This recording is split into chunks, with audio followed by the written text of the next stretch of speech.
Hey, welcome back. You're listening to Terms of Engagement. I'm Archon Fung. I'm a professor at the Harvard Kennedy School and the director of the Ash Center for Democratic Governance and Innovation.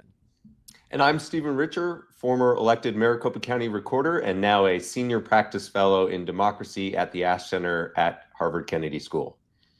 We're back for our third episode in our new weekly series. So join us live on noon on Tuesdays, and we'll be discussing the latest developments in democracy. And today we're going to discuss a topic that is near and dear to anyone who's working at a university. But we also want to point out that we are always taking your questions. We're always soliciting your input. So if you type in your question while you're listening live, it's something that we'll take a look at. And if you want to give us recommendations for future topics, you can also email us after the show. So the subject of today's discussion is the hot deal between Columbia University and the Trump administration. We have our first special guest ever on the series.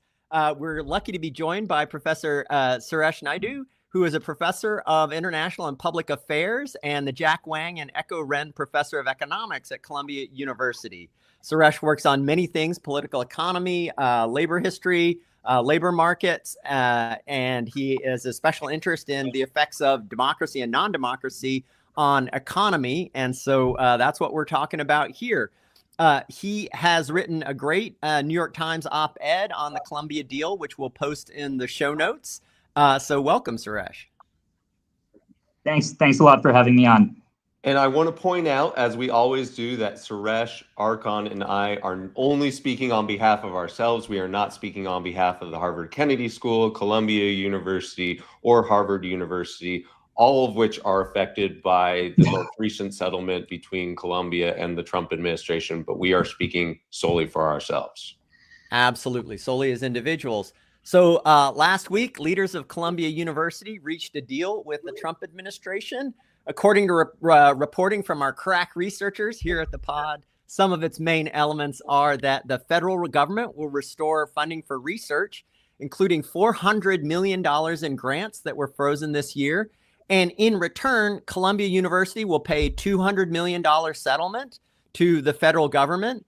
In addition, Columbia University will pay $21 million to Jewish affiliates of Columbia University for losses and pain suffered during the protests. I'm glad that MAGA has seen clear to institute a reparations policy, which I've long been interested in this instance. In addition, Columbia University will expel, suspend, or revoke the degrees of 70 students who were involved in the protests. I'm not sure whether that's like what they've already done or additional activity. They will report to ensure that there is no DEI promotion on campus. That's the institutional re-education part of the deal, as I read it. And then additionally, Columbia will report to a third-party monitor to assure compliance. If you read through the agreement to the very end, signing for the administration is Attorney General Bondi, Secretary of Education Linda McMahon, and of course, HHS Secretary Robert F. Kennedy Jr. So, Suresh, you wrote a very provocative piece in the New York Times in which you're quite critical of the deal. You said, quote, "The deal is unlikely to end the attacks. The federal government and this administration are simply too powerful and too arbitrary to be credibly bargained with. The deal won't end Columbia's torture. Whatever onerous terms the school has agreed to will be deemed to have been broken in the face of a campus protest, an edgy syllabus, elite classroom discussion, or even an acerbic student opinion piece. New civil rights violations will be imagined, new vistas of anti-Americanism on campus will be discovered, and the attacks will continue. Other people, like your interim president, Claire Shipman, and our own Larry Summers have said that the deal is quite good, and indeed, Larry Summers said that this is the best day for Harvard, for higher education all year. Why are you right, and why are they wrong? Yeah, so I think maybe it comes down fundamentally to like a belief in like what you think is happening to American institutions as part of this process. And so I think if you think this is just like an administration that's temporary, it's political, it's going to get reversed in the midterms or in the next presidential election, we can get back to business as usual eventually. Then I think you think, okay, we can ride this out, we can have a deal, we will. We can accommodate and just shield ourselves until things are back. But I think, like, as you mentioned, I study political economy. I study a lot of things in comparative and historical terms. And when you think of what's happening here as like a symptom of what's happened in other countries in various authoritarian turns, I don't know that my esteemed colleagues and my acting president think that I think that this does not. You don't make a deal with this type of administration and think that it's going to tie their hands going forward. And that was the point of the article and the analogies to like Charles II, and that this is a well-known problem in political economy, is that unchecked governments can't make promises. And so we put institutions in place so that they can make promises. And by the Trump administration, by taking away so many of the checks and balances, has taken away its ability to make promises. And so we're kind of operating with a different rule book, I think. And so it's one much more informed, I think, by political economy and the experience of people in authoritarian countries, rather than thinking of it as I think, like, our Office of General Counsel thinks of it, which is just like, we just need to get a settlement and a contract, and the contract will hold, and business will continue. Right. So, Suresh, in the ordinary world, if you and I entered into a contract, the reason why we'd have confidence in that is we could run to the court if you breached the contract. And you're saying this is a world in which pretty much the courts no longer exist. No third-party enforcement mechanism exists. So the only means for enforcement is if you're stronger than I am or I'm stronger than you are. I think you probably win that fight. But so are you saying that no matter what the terms of the settlement between Colombia and the Trump administration, Colombia was wrong to have entered into an agreement? Do I think there's no terms that were acceptable? I'm not sure. But I think the steepness of the trade-off you want to accept is extremely high given the inability to commit. And that's my economics. Like, well, there's never a corner. There's always some terms. But given the inability to make a promise, I think, and again, note that the agreement still has even though it preserves the autonomy of the university in the opening, it then immediately says nothing will be construed to that new investigations can continue.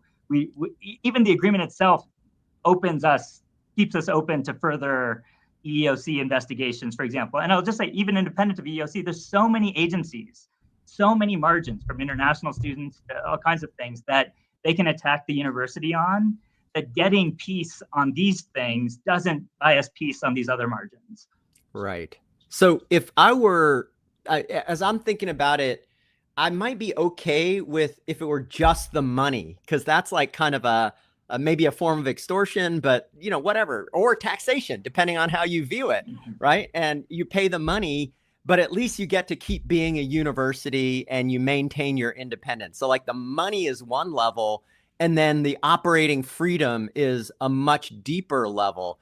And so Claire, your university's leadership has said, well, that's our red line, is independence. We got to maintain our independence.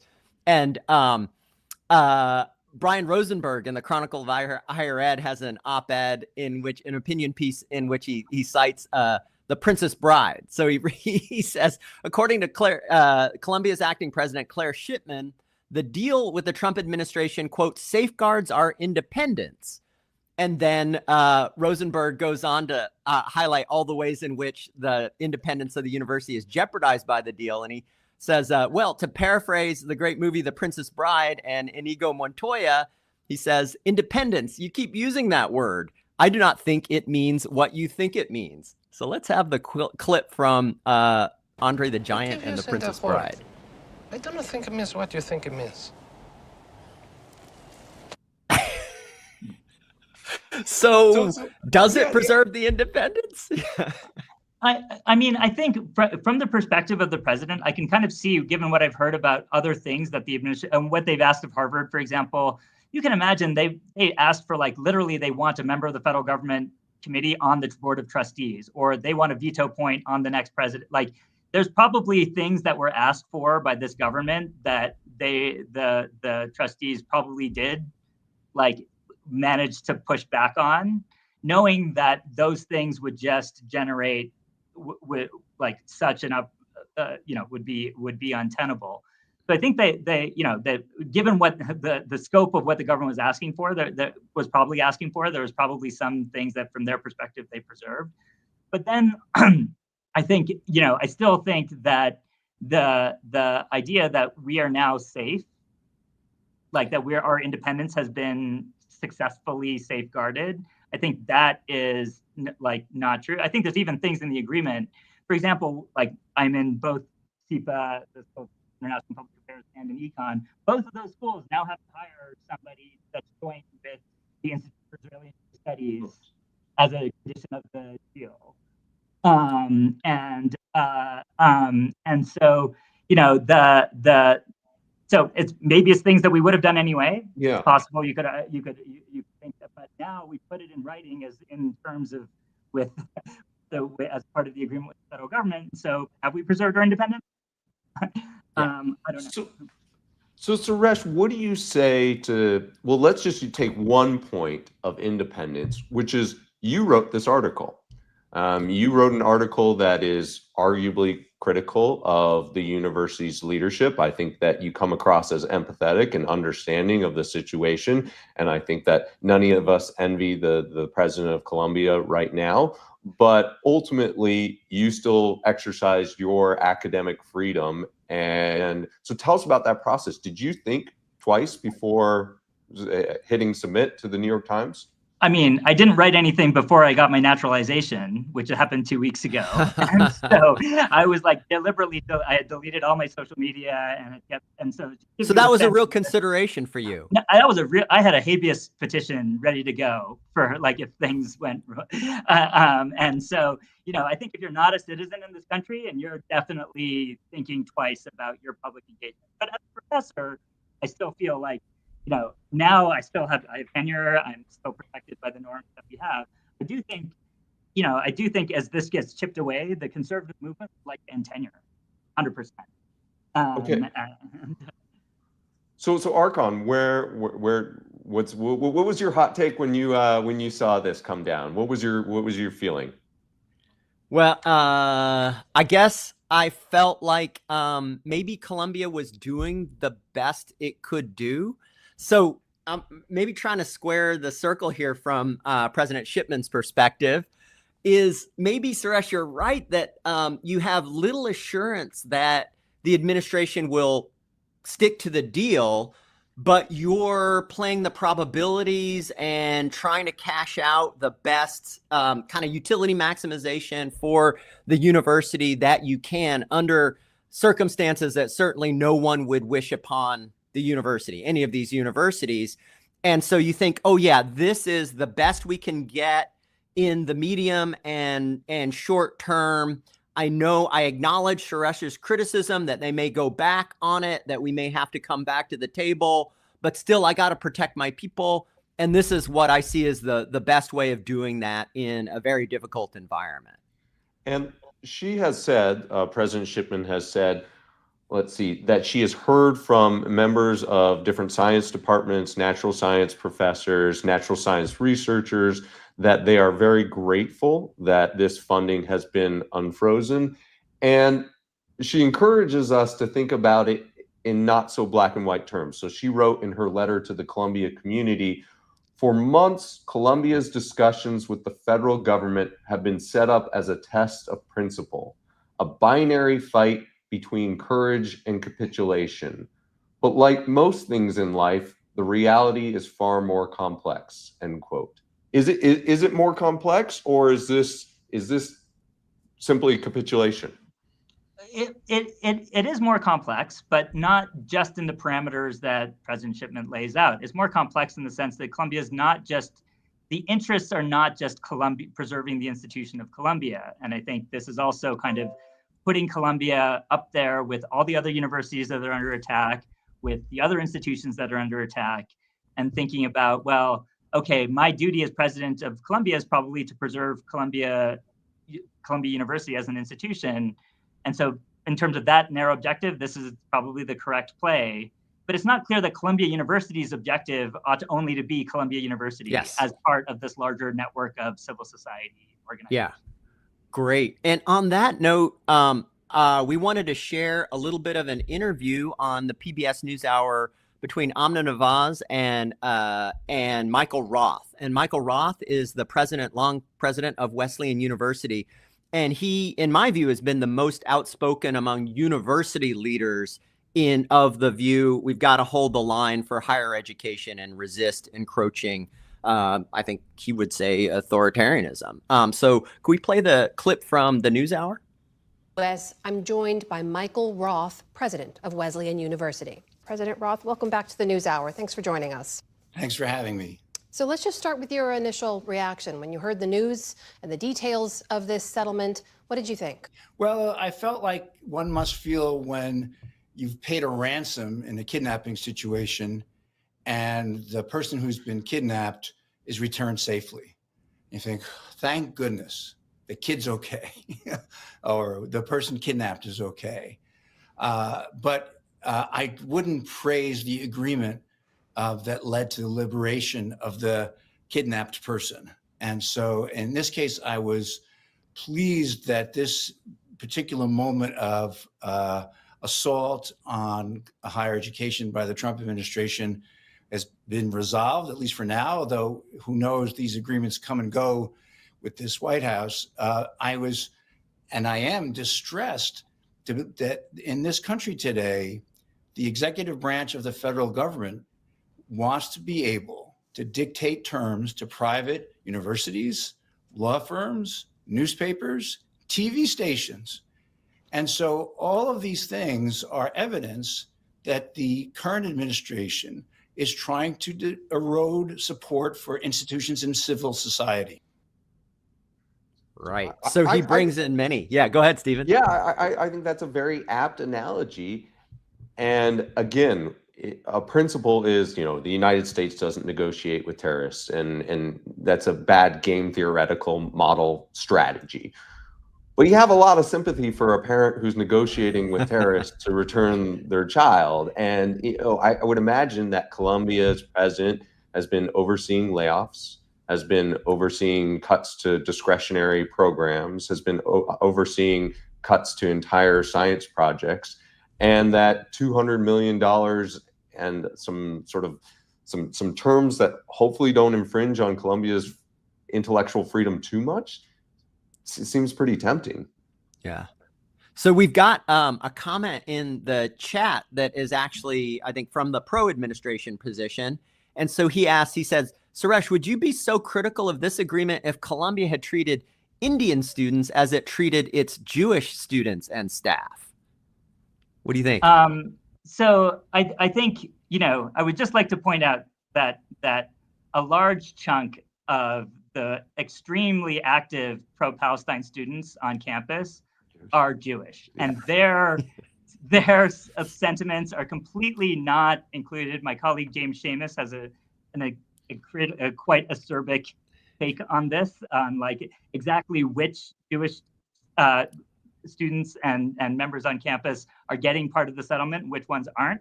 The ones that were offended by the encampment get a payment. The ones that were participating in the encampment, holding a cedar in the encampment, were not. And so I think I think outside of campus, it just appears that there's a monolith. But I think really from being around, it's a big split, but it's a big split inside the Jewish community on campus. And without having to take a side on that, I think it's lives inside the Jewish community. Yeah, and everyone should be aware of that. And for people who weren't on campuses last spring, I've just been amazed at how different the impression of what actually happened was, whether it's Columbia and Harvard. Was it a bunch of people yelling and, anti-Semitic slogans all over the place? Or was it people doing yoga and holding seders? People have both of those dramatically different impressions. And I found it impossible to settle. So I'll take the position that I find the agreement itself to be pretty unoffensive. I think the process is incredibly problematic. I think the net influence or net impact on the country is extremely problematic. But the agreement itself says stuff like we won't discriminate on the basis of race. We recognize that by our own admission, over 60% of our Jewish students were feeling uncomfortable at our campus. We're going to take steps to improve that. We're going to take steps to improve our ideological diversity. And for somebody who would say, this isn't the role of the federal government, universities can figure this out on their own. I think somebody could say, but they hadn't, and they weren't until the Trump administration put this highly unorthodox pressure on them. And so somebody like that might be like, yeah, we don't love how he always does it, but we like what he accomplishes. Hey, Stephen, so as a somebody who knows much more about process and the law than I do you see this as much different in kind than Obama era dear colleague letters around sexual harassment and assault saying, hey, you universities, you've been allowing all of this horrible sexual assault to go on for decades, maybe much longer, and now you've got to do something about it. So Department of Education is going to write you a letter, and you guys are going to have to create some offices and some processes to handle this problem, which you haven't been handling for some time. Is this just the Trump version of that? So I think it's different, but there has been deal making with past administrations. Now, perhaps Suresh would say you can make deals with past administrations because they've shown themselves to be a more reliable partner. But in this instance, it seems to be piecemeal regulatory deal making. So far, the most prominent of which have been University of Virginia, who's offered up their president as tribute, University of Pennsylvania, who made changes to their athletic programs, and now Columbia University. And so I would say that, yes, there are challenges that academia writ large needs to address, but that by picking and choosing, pointing out Columbia, pointing out Harvard, it does seem somewhat pretextual that it's predicated on the politics of the university and the relationship with the administration more than it is any widespread policy that the administration wants to effectuate. Yeah. Can I also just point out on the intellectual diversity? Maybe it's because I'm an economist, and we have there is it is still overwhelmingly liberal, but there is my neighbor's a libertarian. I co-teach with a libertarian. It feels diverse, but we share the basis of evidence and a scientific standard, so that when somebody comes in being like, oh, the gold standard is the most amazing invention, we kind of collectively reject it because it's not based on good academic work. And I think the standard of the academy is good academic work. And I think what a lot of the Robert Kennedy Jr. thought on vaccines is now going to be part of what we need to consider as intellectual diversity, but it's not going to stand up to the are they going to basically the worry is that the standards by which we do the intellectual work will be lowered for conservatives. Yeah.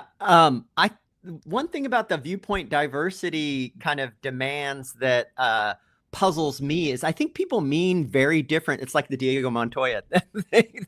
People mean very different things by intellectual and viewpoint diversity. I think what many university boards and administrations have in mind is, conservatives like somebody who's a Hayekian or a libertarian, but maybe the Trump administration has something very different in mind by viewpoint diversity. I'm over here in a democracy center, and I guess what would count as viewpoint diversity is somebody who thinks that Donald Trump won the 2020 election, which for him is the most important fact in this domain, in my domain, right? And as you say, I for one don't believe that claim would stand up to much scrutiny. Has not stood up. So we need to talk about the implications, because almost every news article that wrote about this quoted the Trump administration and Linda McMahon as saying this can serve as a model, as a template for future universities that are negotiating with the administration.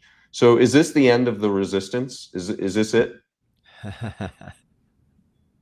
I think, well, that's a good question. I mean, it does lie now to the other universities I think having seen the terms of this agreement, is this like something that now will finally stimulate some more coordination of these institutions to kind of try to put up more of a collective, at least, resistance to this?